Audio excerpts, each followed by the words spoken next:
What's going on, Daytona fans? Today we're in the Ranger and we're going to put in a brand new radio. The reason for that is when I got this Ranger, the radio worked, but the 5 and 6 doesn't do anything. It's broken.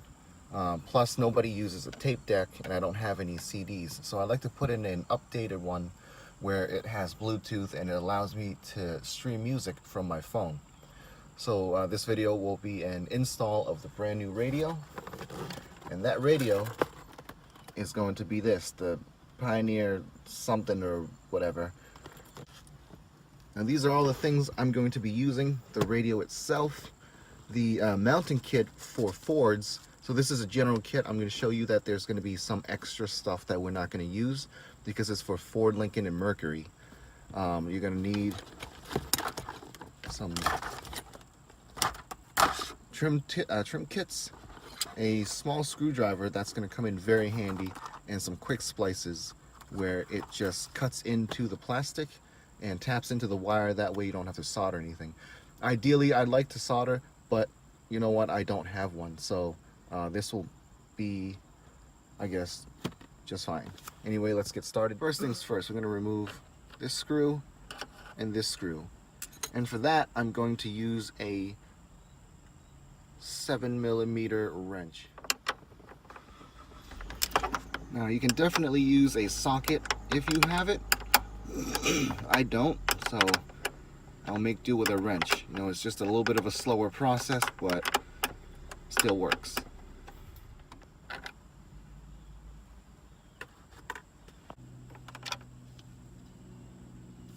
Now that the screws are loose, all you're going to need to do is take your pry tool, jam it down there, pull up.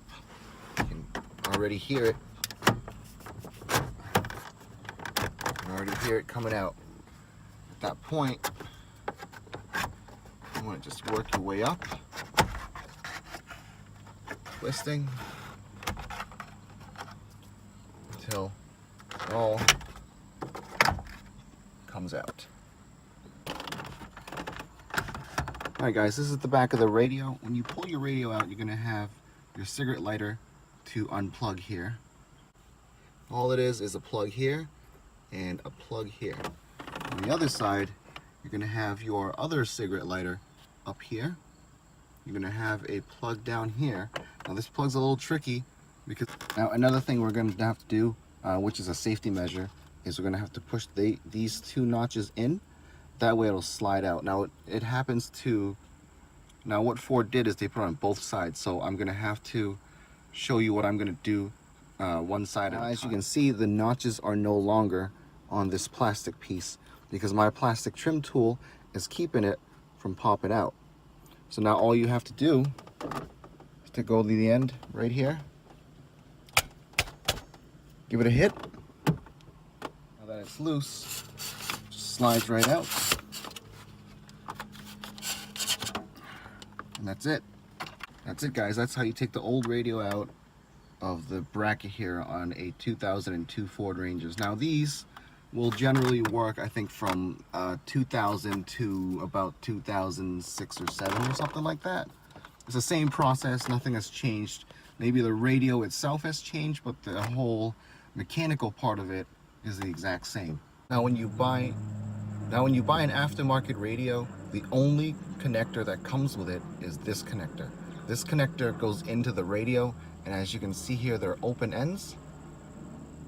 Those are left for you to connect to the harness that you're going to have to purchase separately that will plug into the red plug right here. And that's where this kit comes in. We have these keys, which we're not going to use. We're going to have 3 plugs here. We're only using this one. These two, I'm guessing, are for the Lincolns and Mercurys. And this mounting kit, which I'm going to show you what we're going to use. We're not going to use all of it, just again, because this is a general kit for the Ford Motor Company vehicles. First things first, we're going to have to connect both connectors. And in order to do that, I'm using these guys. So you put one wire in each hole, and then you press down on this, And what happens is the gap that you see right here and right here are too narrow for the plastic to go through. So what it's going to end up doing is going to cut through the plastic and tap into the copper wiring. The aftermarket connector has already done this for you. It has opened up a little bit of a spot, and you can just pull this off. And that's exactly what I'm going to do. I'm going to pull it off. And alright guys, there's no way I could have shown you with both my hands. It's just not possible. So now what you see here is the exposed wire, and now you see the top piece got pushed in, and I did that for both wires. Now this wire is what you're seeing is exposed. The other wire is also exposed, but I can't show you that because it's already covered. Now once the wire is exposed, all you got to do is clamp down until it sits just about flush. That way you know it's not going anywhere. Now what I did was I used needle nose pliers to clamp it down. All done. This is what the harness looks like after you've put all of the wires in. You'll notice there are 3 wires here that aren't connected, and that's all right because the black plug, which is what came with the radio, didn't have these 3, so you can just leave those out. Again, this is a generic kit. You're bound to have some wires that don't go anywhere. Just and that's all right. Just leave them the way they are, especially when they're not connected. They're not going to be short-circuiting anything. They're not going to be doing any kind of harm to the radio. Now, before we reassemble everything, you're going to have to test out the harness. You don't want to put in all the panels, all the plugs and all that stuff, only to find out that the head unit's bad or the wiring job you did was horrible, which is probably my case. So let's check it out. Oh, so far nothing. Oh, there it is. It must have just taken a little while to initiate. Let's see if we get any.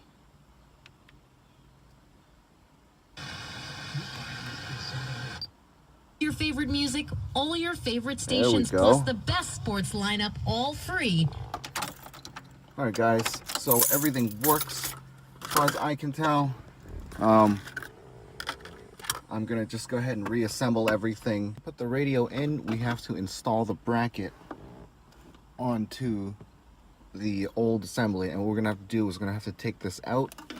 This black piece that surrounds the radio, it just pops right out.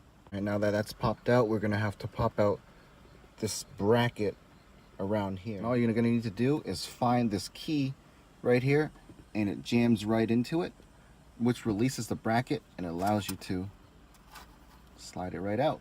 Now that the bracket's out, we're gonna dig in right here and grab what we need. And all we're gonna need are these 2 things right here. Maybe not even that, probably just this. So this is going to be the bracket that goes right in here. And all we're gonna have to do is remove these 2 tabs on top, and it'll just snap right in. So now that we have the tabs removed, we're gonna take the radio bracket, slide it in here first. The bracket's inside. Now all we gotta do is slide the radio in.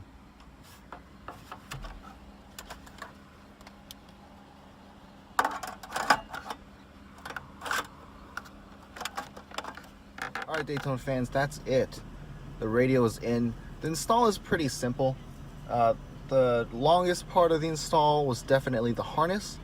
Everything else is just plug and play after, as I mentioned before. This is what it looks like now, and I'll show you the before. Now I can use my phone for Bluetooth audio, and I can call. I hooked up the little mic right here, and as you can tell, all I did was just snake it into this gap right here, fed it through, and into the back of the radio. Of course, if you want to hook up the mic yourself, you're gonna have to put the mic in before you assemble all this. Otherwise, you're just gonna have to take it apart again, and really, that's just a waste of time. The audio works great. I called my girlfriend. She said it works well. It sounds a little bit like I'm underwater, but it's still clearer than than I expected. So I'll be using that for phone calls and radio and all that stuff. Alright, Daytona fans, that's it for this video. I hope you found this entertaining and enjoyable at the same time. In the comment section below, let me know if you've installed your own radio, and let me know if it was difficult for you or if it was pretty easy, just like this one. Until the next one, have a great day. Peace.